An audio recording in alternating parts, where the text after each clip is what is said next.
Et salut les têtes de pioche, c'est Jerry de la chaîne Approach of the Second Game. Mais vous êtes encore fait avoir? Mais non voyons, c'est pas le bon Jerry, c'est le président. On remarque quand même qu'il y a un pattern dans la pilosité des gens qui sont dans l'introduction de mes vidéos. Prochain sujet, qu'est-ce qui force les joueurs de Magic de plus de 26 ans à avoir une moustache? Vous avez 4 heures. Nous nous retrouvons aujourd'hui pour nous pencher sur la guilde Simic. D'ailleurs, saviez-vous que le nom complet de cette combinaison de couleurs est le cartel Simic? C'est la guilde de Ravnica alignée sur le bleu et le vert. Sa fonction officielle est de s'occuper des hôpitaux et de développer la médecine sur Ravnica. En parallèle, les Simic mènent de nombreuses expériences biologiques sur les organismes vivants, du plan et leurs mutations. Alors, qu'est-ce qui se passe lorsque les plus grands scientifiques du monde de Ravnica tentent de jouer à Dieu avec la nature? Oh bien, on va voir tout de suite ce que ça donne, mais par exemple, ça va donner ça, la première carte de notre sélection, avec évolution artificielle pour 20 centimes. Nous avons un instant qui va coûter simplement 1 bleu aujourd'hui et qui nous dit « Changez le texte du sort ciblé ou du permanent ciblé en remplaçant toutes les occurrences d'un type de créature par un autre. Cet effet ne s'arrête pas à la fin du tour. » N'avez-vous jamais rêvé d'un monde où Krenko ne dirige plus une armée de gobelins mais de chèvres ou d'Eldrazi? Ah, tu gères un deck elfe? Ah bah merde. Ah c'est moche en fait parce que la trill maintenant trigger sur les zombies et non plus sur les elfes. Désolé. Pas besoin de gérer Myrine finalement les gars, vous inquiétez pas, elle trigger pas sur les arrivées de dragons mais sur les arrivées sur le champ de bataille de bovins. Tu runs des bovins dans ton deck? Ouais, non bah c'est un problème effectivement.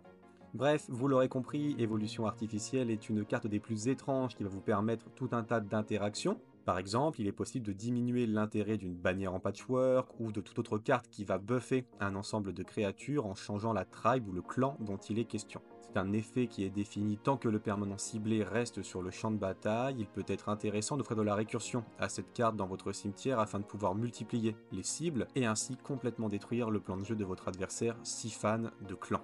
Deuxième carte de notre sélection aujourd'hui avec Gauchissement de la réalité qui va vous coûter 50 centimes sur Card Market aujourd'hui. C'est un enchantement pour 3 bleus, entretien cumulatif, un incolore et 2 bleus. S'ils sont engagés ou si elles sont engagées pour du mana, les plaines produisent des montagnes, les marais produisent des forêts, les montagnes produisent des plaines et les forêts produisent des marais à la place de n'importe quel autre type. Penchons-nous une seconde pour commencer sur le nom de cette carte. Je vous rassure, un gauchissement ne veut pas dire que jouer cette carte vous donne un abonnement à la newsletter de LFI ou un badge du fan club de Mélenchon. Un gauchissement, c'est l'action de gauchir, de rendre gauche, de déformer. On le voit bien sur l'artwork. Finalement, elle porte bien son nom, c'est le chaos autour de la table, les plaines produisent des montagnes, les forêts sont en fait des marais, mais what the fuck is going on, people? Est-ce qu'il y a encore quelque chose de réel à cette table ou est-ce simplement de la fantaisie? Pas de grand chose de plus à dire sur la carte, si ce n'est que moins votre adversaire va jouer de couleurs, plus le gauchissement de la réalité va être dévastateur. En effet, je vois mal un adversaire qui run Sholdred à la tête de son deck commander se débrouiller avec des forêts pour seule source de mana. La carte est très peu jouée aujourd'hui, il y a à peine une centaine de decks sur EDH Rec et on peut comprendre pourquoi. Déjà son coût est assez prohibitif, 3 mana bleus, ça la rend très difficile à intégrer dans un deck multicolore et pourtant c'est là qu'elle va le plus briller.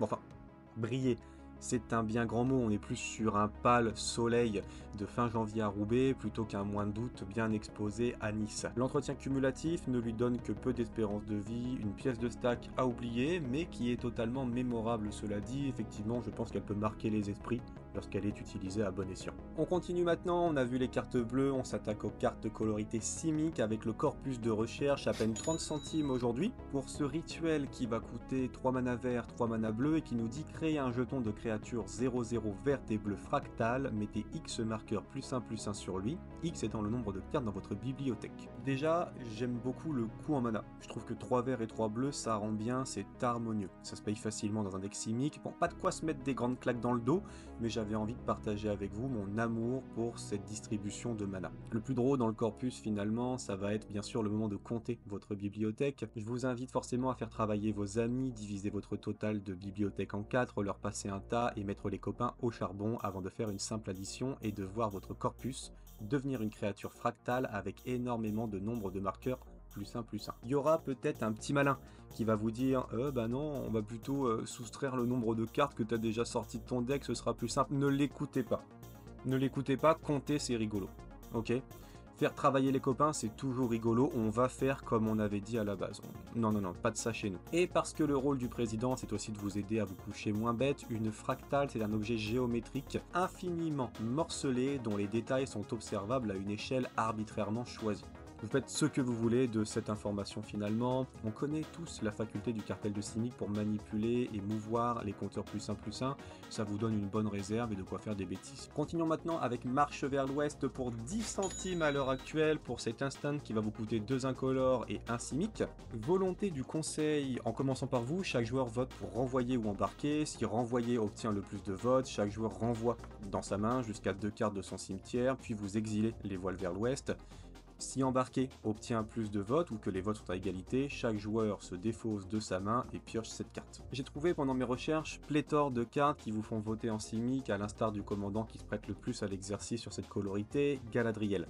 Rien de bien foluchon, j'ai donc jeté mon dévolu sur voile vers l'est. La mécanique de vote est par définition toujours amusante à effectuer et à appliquer. Et ici, les deux effets sont intéressants. La récursion déjà, qui va vous permettre de récupérer jusqu'à 2 cartes de votre cimetière, n'importe lesquelles, ce qui peut vous faire rampe par exemple, vous permettre de récupérer un petit ange parti trop tôt, ou simplement de récupérer une carte qui aurait été meulée ou mise au cimetière d'une quelconque façon. L'effet de wheel ou de roue, en bon françois, peut également être extrêmement intéressant si vous ou un autre joueur avez craché votre main sur le champ de bataille, ou si vous avez été malchanceux lors de vos mulligans. L'intérêt étant que les 4 joueurs présents à la table vont devoir se mettre un minimum d'accord pour l'un des deux effets, ce qui va sans doute plaire au plus grand nombre. Des sacrés moments de politique en perspective, et croyez-moi, j'y connais quelque chose en politique. On a terminé avec les cartes Simic, on passe aux cartes vertes, elles sont au nombre de 2 aujourd'hui, et on commence avec Hypergénèse pour 20 centimes seulement. Vous avez le droit de jouer ce rituel en suspension 3 pour 1 et 2 forêts, qui nous dit une fois qu'il va résoudre, en commençant par vous, chaque joueur peut mettre en jeu une carte d'artefact, de créature, d'enchantement ou de terrain de sa main. Répétez ce processus jusqu'à ce que personne ne mette de carte en jeu. Si pour commencer, vous vous demandez pourquoi l'artwork est dégueulasse et pourquoi les proportions sont très étranges sur ces créatures, c'est à cause du nom de la carte. En fait, Hypergénèse est une altération caractérisée par un excès dans la production des parties constituantes du corps. Il est comme ça le cartel de Simic, toujours à nous apprendre des choses finalement. Si vous avez le budget, je vous invite forcément à vous pencher vers sa grande sœur qui s'appelle Eureka. C'est le même effet mais en plus rapide car on va se passer des compteurs suspension. Malheureusement son budget de 300 € l'éloigne un petit peu de ce que j'ai envie de mettre en avant dans ce type de vidéo. La carte est simple à comprendre, vous allez permettre à toute la table de vomir sa main sur le champ de bataille, de remplir le board de floute comme on dit, de menaces et de grossir à vue d'œil.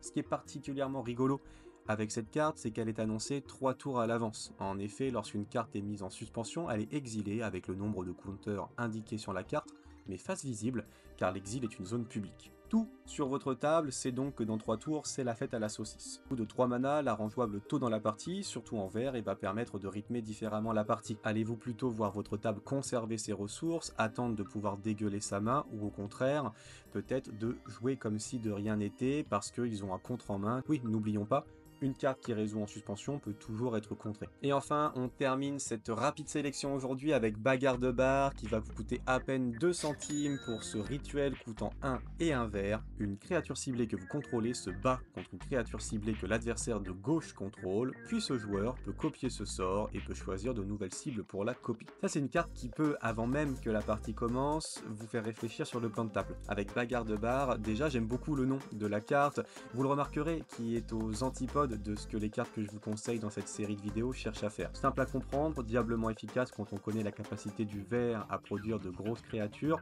J'ai trouvé pendant mes recherches pas mal de cartes qui vous permettaient de faire fight des créatures. C'est la seule qui a cette interaction un petit peu rigolote, je trouve, avec le joueur de gauche qui lui-même peut coupler ce sort pour le joueur de gauche. La Bagarre de Bar va fonctionner comme un double sort de gestion finalement. Vous allez pouvoir gérer une créature de votre adversaire de gauche qui va lui-même pouvoir faire la même chose. À condition bien sûr que ce joueur est encore une créature après la première résolution de votre sort.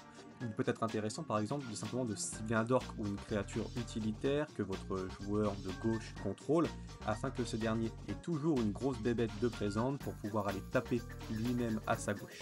On en a terminé avec le cartel de Simic, j'espère que vous avez passé un bon moment et que vous avez trouvé quelques cartes à rajouter dans vos decks. On a pu le constater aujourd'hui. Avec Simic, le fun c'est vraiment de prendre la réalité et de la twister pour en faire quelque chose d'alambiqué. Poser une créature peut-être quasiment 80-80 sur le champ de bataille, faire en sorte que les forêts deviennent des plaines, vous faire battre avec votre voisin de gauche ou simplement vous permettre de vomir votre main sont des choses qui sont faisables, qui vont dynamiser vos games, en tout cas les rythmer différemment. Le but de ces cartes c'est vraiment de casser l'effet un petit peu rompiche qui peut s'installer autour d'une table de commandeur. Merci Je à serai tous le d'être restés président jusqu'à de la fin de cette tous vidéo, les ça me fait Français. terriblement plaisir de voir qu'il y Tous en a qui sont les toujours Français. là. Je vous souhaite bien sûr une Les excellente Français. journée et à bientôt.